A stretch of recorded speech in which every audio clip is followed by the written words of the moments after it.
Doing pretty good, Dave. How about you, man? Good. Looks like you had a nice clean shave this morning. Yeah. You know, once in a while you trip and fall on a razor, so you get Oh, I lucky. know that feeling. I know that feeling all too well. A Terror of the Sky, man. I don't know if you've seen it yet or not. Yeah, I got it. I haven't watched it yet. I've been kind of waiting to get some more data, but yeah, it's super interesting. Yeah, no, I mean, the equipment they were using, specifically that one that went, from, up to like 100 nano. Like, I mean, I couldn't believe the range she was getting on that thing. I desperately want one. Yeah, pretty excited about it. It should be quite interesting to see how it rolls out. All right. Lots of news today in the UFO world, Yeah. including Neil deGrasse Tyson taking more heat again over this subject as he seems to be very much enjoying this battle online with everybody snarking the living daylights out of him about his ignorance regarding UFOs.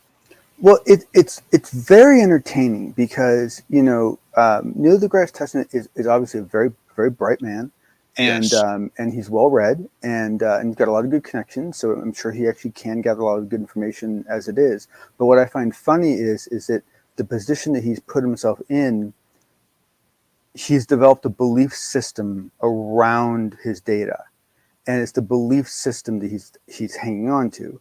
And the challenge with that is that you can see it in his eyes. Like there's I wouldn't go so far as to say smugness. I don't know if that's really fair, but there's a little bit of overconfidence in that he really actually believes that in the end he's going to be proved right. He really does. And so that's almost the entertaining aspect of it, because you can see him going through the motions and you're thinking, wow, man, you what? This isn't an act. You really don't get this, do you? It's like, whoa, how'd that happen? Kind of amazing. Well, you know what the thing that really irks me about Neil deGrasse Tyson is there are numerous peers with the exact same education that he has that are studying this subject with the ferocity of trying to find answers. Avi Loeb, to name one, at Harvard. Okay. And yet deGrasse Tyson seems to not want to have those conversations with his peers to say, look at the data, look at the evidence. There's something here, and our job as scientists is to conduct science, not opinion, science. So it shouldn't matter what he believes. Yeah, I know it shouldn't. And to be very honest with you, like I'm not really familiar with his day-to-day life. I don't know how much experimental science he's actually involved in it anymore. But the thing is that he does represent a good constituent of the country, that are people that if you could present the data to them in the right way, they would absolutely understand it, because they're smart, brilliant people. For some reason, there's some blockage going on, so you really don't want to hold it against them, because at some point they're going to come around. But it is definitely very, very, very, very challenging. And the problem is for him is that he came out early, right? And my guess is he didn't want to. My guess is he was forced to come out early, so he had to kind of declare his position a while ago.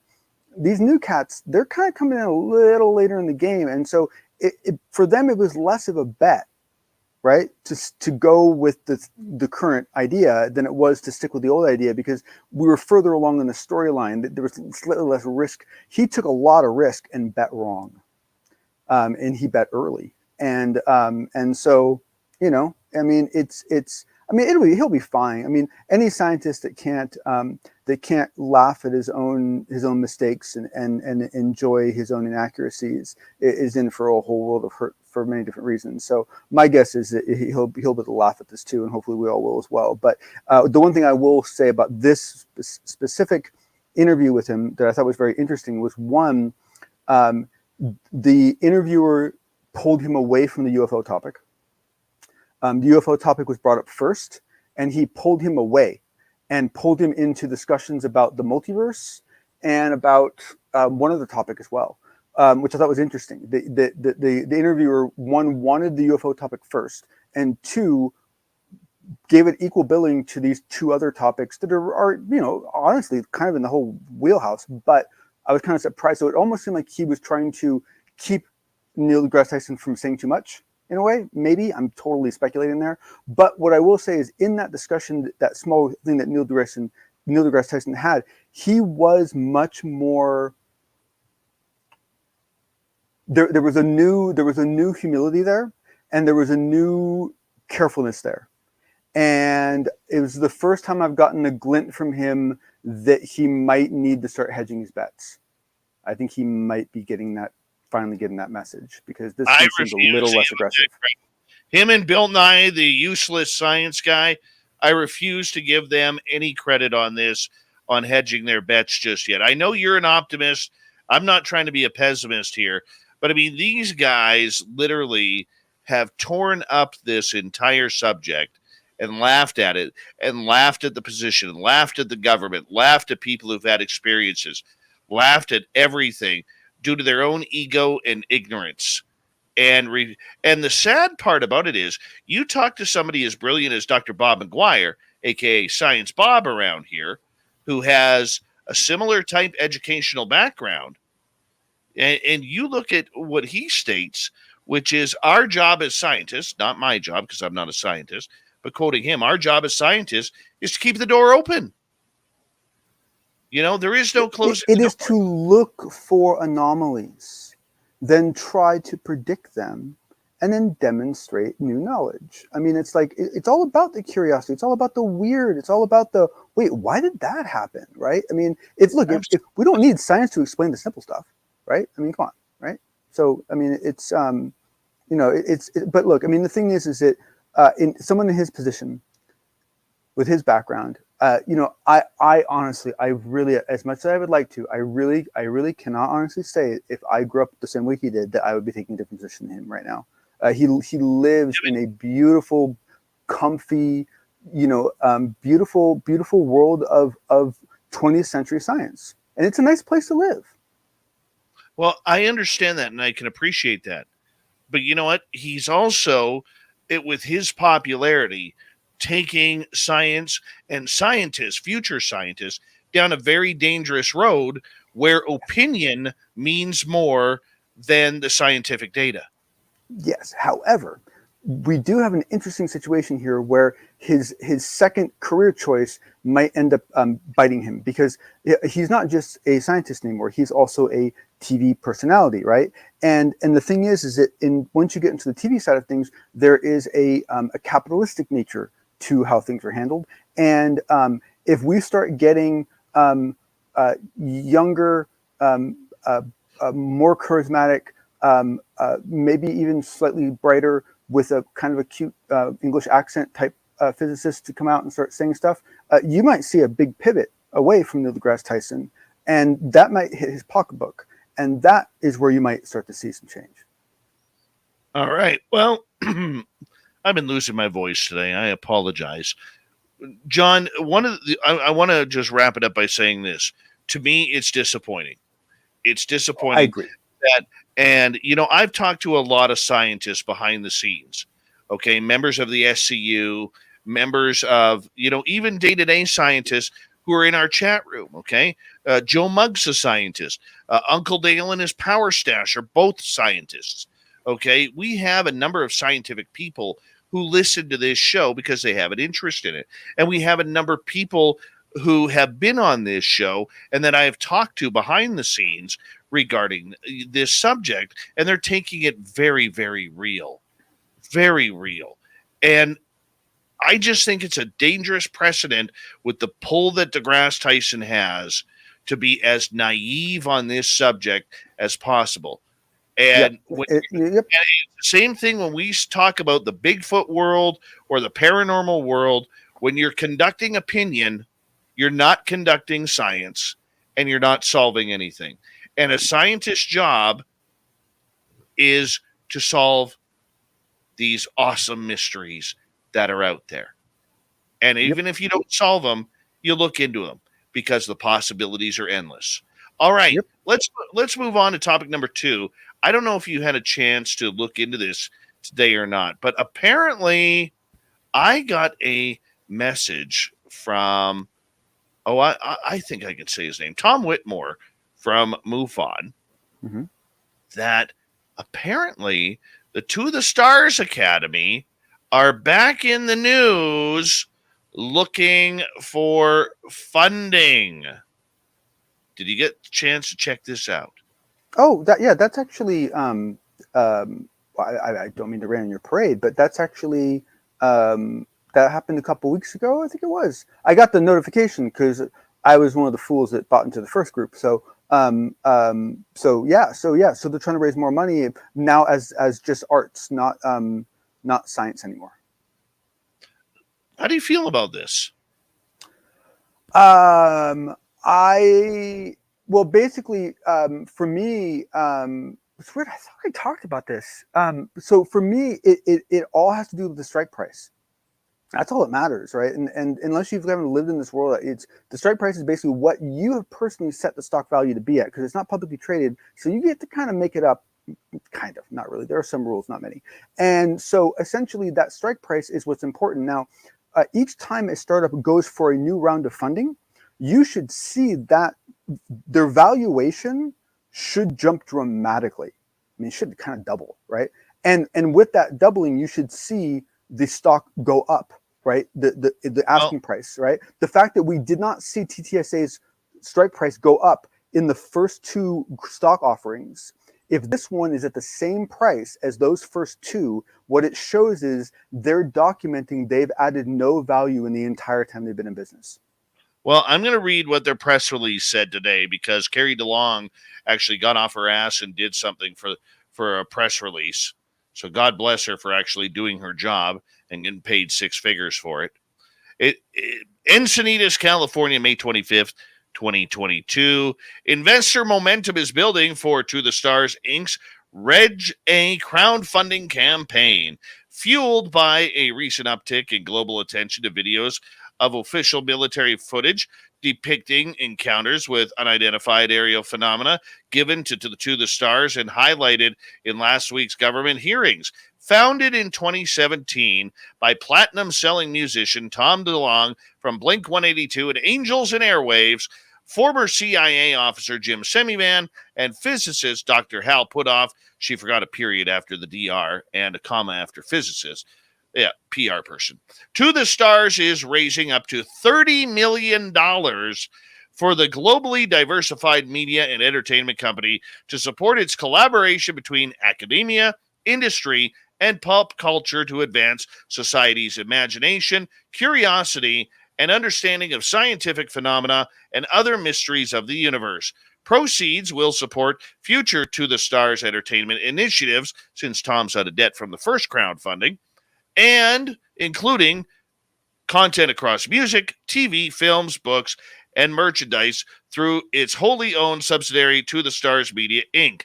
Major new media coverage of the video footage in outlets such as ABC News and NBC News highlighted the UAP encounters and reported on last week's government hearings on the subject as breaking news. The videos were originally cleared and approved for public release to create credibility around a notoriously convoluted and uncredible topic, and the New York Times independently verified and covered the story in a front-page expose published in conjunction with research for To the Stars book series, Secret Machines. It wasn't in conjunction with Secret Machines. Oh, the arrogance of this is just unflappable. Unflappable. This is your guy here, your hero, John. My hero? Dave, what makes you think I have heroes? Don't get me wrong. I would love to go skate with the dude. I think he'd be a lot of fun for an afternoon. But the thing is that 30 million. Okay, so when you're doing this, you're basically what you're calculating is you're calculating what your monthly burn rate is, and then you're figuring out how long it is you think it's going to be before you either break even or you have to go out and ask for more money, right? And typically they don't want that to be too long. They also don't want that to be too short. So they want to have some control over how close you are tied to the purse strings. So the investors will basically want to know what your burn rate is, and they'll kind of calculate that into it and so forth. And so what I'm wondering, because it doesn't sound like they say it anywhere, maybe I can find out, is what is their burn rate and how long do they expect that 30 million to last? And do they expect that 30 million to get them to profitability? Or do they expect to have to go back and ask for more after that 30 million's out? They should be declaring that in their paperwork. And that would be interesting to see. Because the other thing I want to know is that 30 million now added on to the existing value that was gained through raising money in the company, or do they wipe out the previous and this is new? Oh, I think this is brand new. I think it's another cash grab that's going nowhere for stockholders. Look at the press release. Couldn't even put a period after doctor. Spaced Out Radio's Unbiased UFO Report. Jon Hudson continues right after this.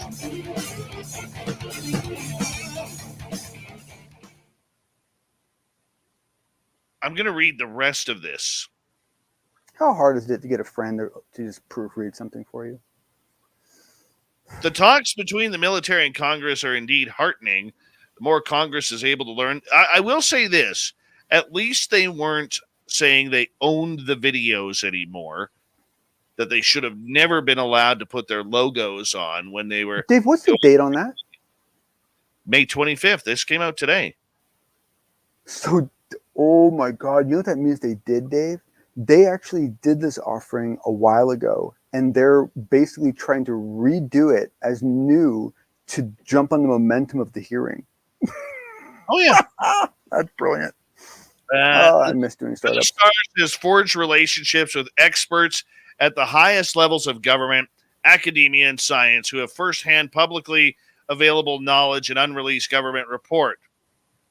The company's scientific advisory board is comprised of individuals from prestigious government agencies and academic institutions who lend vast knowledge and experience in support of its mission to offer informed storytelling where the line between science and science fiction is often blurred. Our long-standing entertainment skill set fuses pop culture and communications expertise to craft the international narrative around the videos for years to come. We have eyewitness accounts and anecdotes from best-in-class trained observers like military fighter pilots who felt comfortable bringing their story to us because they trusted us to handle it with care, said DeLong. The future holds exciting opportunities, and we're fascinated with the unexplained. I can't wait for investors to join me as we experience more fun adventures and change the way we view the world, said DeLong. Now, it should be noted that what he actually has skills in is the artistic media side of the house. And so, believe it or not, this may actually be a wiser investment than the other ones were, because this is something that they could actually do by themselves, because they've been doing it. So, you mean they can at least publish books? We've seen them do it. And the rumor is they made a movie, so that's at least one movie in the can, right? And so, hey, they're a movie studio, right? DreamWorks 2.0. Class A common stock at US dollars $5. Which reminds me. Oh yeah. Here we go. It didn't go up. No, it ain't going up. If you want to learn how to waste money on the stock market real quick, send your money to the Stars Media. Well, but the thing is, though, Dave, is that realistically, like I said, before, especially knowing what we know now, you could argue it wasn't so much a smart move. But the thing is that there is a very, very good chance that TTSA will actually make a lot of money making movies and books. And if they do make a lot of money making movies and books, then that stock actually could be worth something. So it's kind of crazy. But of the 3 times they've asked for investment, this is the one time I think you could actually evaluate it as somewhat, logical. because it is something they can do. They've been doing for a couple of years. They've demonstrated it. There's little risk there. In my stocks today, I made a total of 1 cent. I have 2 stocks. I'm just getting into the stock game. My one stock went up by 2 Buy cents. low, sell high. And my other stock went down by 1. So I made 1 penny today. I'm in the black, people. I'm positive. I'm investment positive right now by 1 penny. Yeah. Take that. I'm moving on up. Nice. I made a penny today. What the hell is with all these porno things? Seriously. You're coming up in the world, man. Porno. Report. Coming up in the world. Hey, okay, Dave, I'm probably going to offend some people by asking this, but I'm just going to ask. What's Canada's stock market like? Much like the American stock market? No, but what I'm saying is any of your market attached to any of our market, like some countries do? Or is it? Oh, yeah. Everything's attached to your market. Okay, hold on. We got 10 seconds here.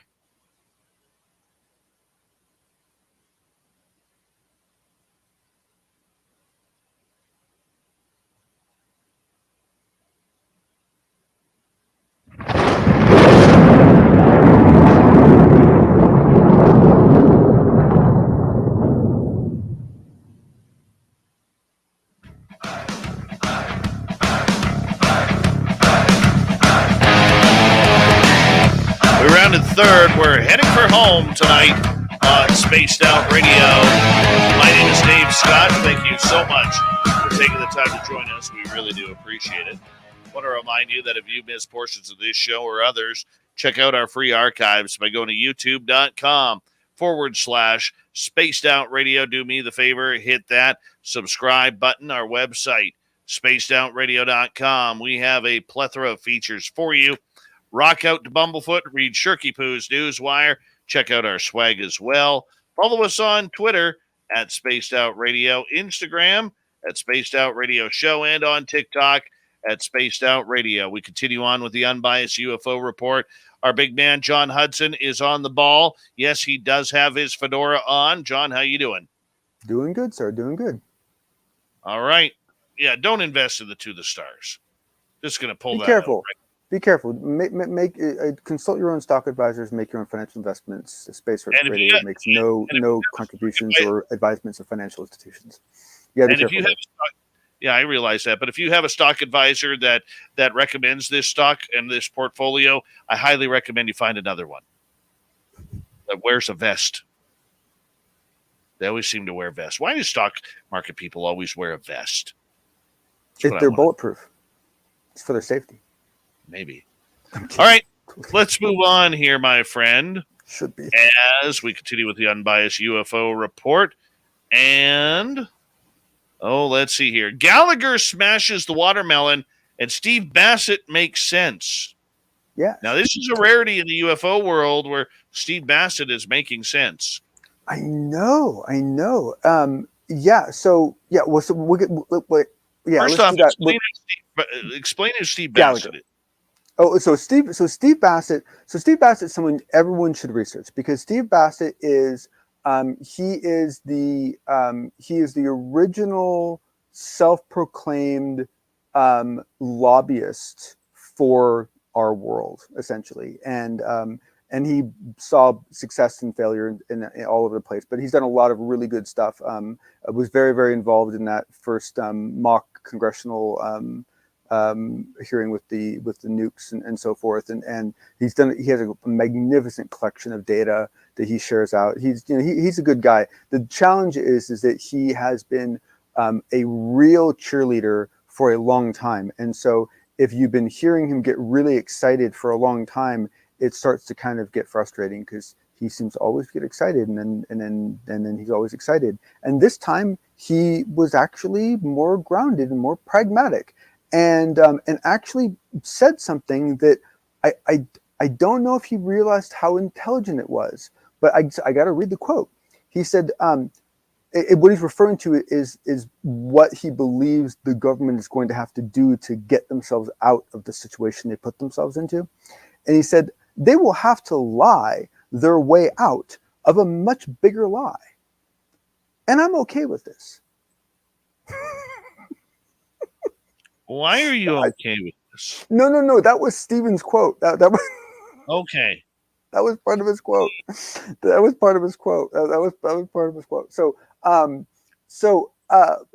but the thing is it Stephen Bassett has been around for a long time. He understands how this works. He understands the nuances of it. And so what he's saying there is actually, that was like his inside voice talking when it's not supposed to, right?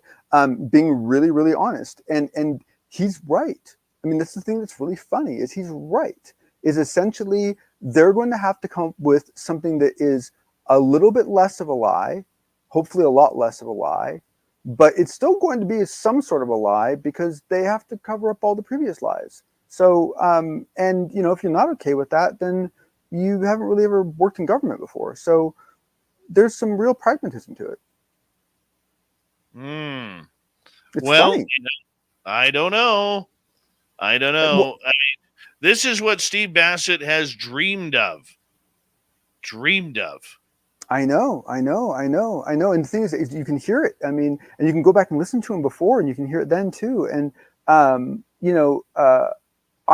all I can say is that I hope he lives for a long time and sees as much of it as he can. Because if anyone deserves to see it, it's Bassett, without a doubt. That guy has bled on more books than anyone I've ever met. It's amazing. He's a trooper. All right, finally tonight. Gallagher. Okay, what's the Gallagher part? So the problem with Gallagher is, Gallagher, for people who are aware, he was the one that asked about the Wilson document, right? Well, right. I guess today or yesterday, he came out and kind of backpedaled that a bit and basically tried to claim that, I just brought up the Wilson document to get it out of the way.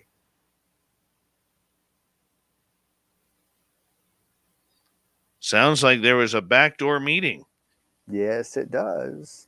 Because that doesn't even make sense, right? I mean, like, I don't even care how you cut it, right? Like, the timing of it, how he said it, when he said it, what he said when he said it, like, that did not feel in any way, shape, or form like something you were trying to get out of the way, right? So, yeah. So somebody got there. Somebody got spoken to is what I think happened. But very funny. And very interesting to see the tit for tat, right? The in and out, because it's all still baseball, right? Well, that is very true. And when you're playing a very political game like he is right now with this topic of UAP, he probably may not have learned what he can and cannot say yet. Oh, absolutely. I mean, don't forget, he came out guns blazing on the Pat McAfee show, where he was talking about everything from time travelers to outer space, aliens, extraterrestrials. This is uncomfortable talk for somebody who's been voted in. Yep. And keep in mind, too, that we're still, everything we've been dealing with up to now has all been the House, right? And the House is very different than the Senate. And the House is kind of expected to be a more diverse group with more outbound ideas and more, more emotional sort of responses to things. I mean, that's kind of the culture of the House.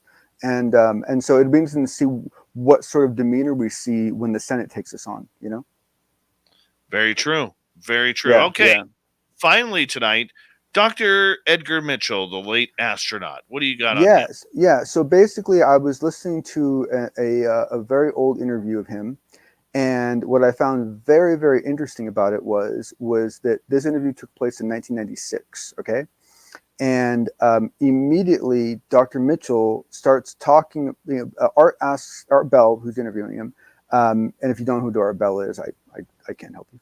And so she's interviewing him, and Art Bell brings up time travel, and kind of blows it off. And Dr. Mitchell's like, well, wait a second, don't be so hasty yet. There's some, and he starts talking about some very interesting work that's been going on, some papers have been written. And he starts talking about the manipulation of space-time metrics. And he starts talking about, this and that, and starts talking about modifying local space-time metrics to cause an illusion where time would be going different, where the speed of light might be going faster than it really is, and you might be able to actually get some sort of a time. And he's like describing all this stuff, and you're like, oh, that's interesting. That's actually. And now the thing is that it's not super spooky because the Alkebury. Oh man, I'm destroying that poor guy's name. The nice gentleman Miguel, who wrote the 1994 paper on wormhole, where he actually got a wormhole, a warp bubble to work in relativity in a very natural way. And it's a paper that's been revised several times because his energy levels in the beginning were enormous.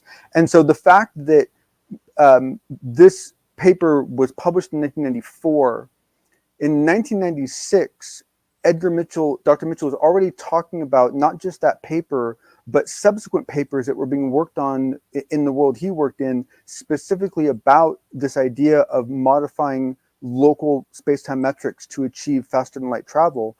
And so you can partially explain it by the fact that paper just came out 2 years earlier. But at the same time, I found it very interesting and a little bit spooky and perhaps even a little bit sad that essentially the primary method of propulsion and so forth that was being discussed by Dr. Edgar Mitchell in 1986 is pretty much the exact same thing we're talking about today. Awesome. Fedora John, I got to say this, though, about Dr. Edgar Mitchell. I really wish he was around to see what's going on today. Him and Stanton Friedman tag teaming this whole project that we are calling, congressional hearings. I mean, Mitchell would be called to testify at Congress. He would. Right? That Friedman would be right in the middle of all this with Elizondo and Danny Sheehan and all of them. Maybe we can get one of the astronauts to punch somebody. Oh, awesome. That would be great. They're the only ones who can get away with it. No one else can. So saw what happened to poor Will Smith. Oh, I tell you, man. But, wonder, I mean, these poor guys who did this forever and checking out right before it becomes fun. Well, no, it's not their choice, but either way, it's one of the reasons why it's hard to take an unbiased approach to the concept of an afterlife, because there's really a really good desire to have it, because you want to know that that there's some continuity of some sort, in light of what you're experiencing and what's evolving and so forth. So it does. I can't. The thing is that so you really hope that these people, whatever they've become afterwards, they have some awareness, and they my hope is always that everyone gets all their answers that they want to get after they exit, whether they're real answers or not. But in the end, to me, it is always the coolest, most interesting, most challenging, most worthwhile, most absolutely stunningly just amazing projects that become generational. And what you'll find is that those are the projects that are always worth working, and you never know what part of that generational rotation you'll be in, and you might not be in the best part, but it doesn't mean your work isn't important. Very well said. Very well stated.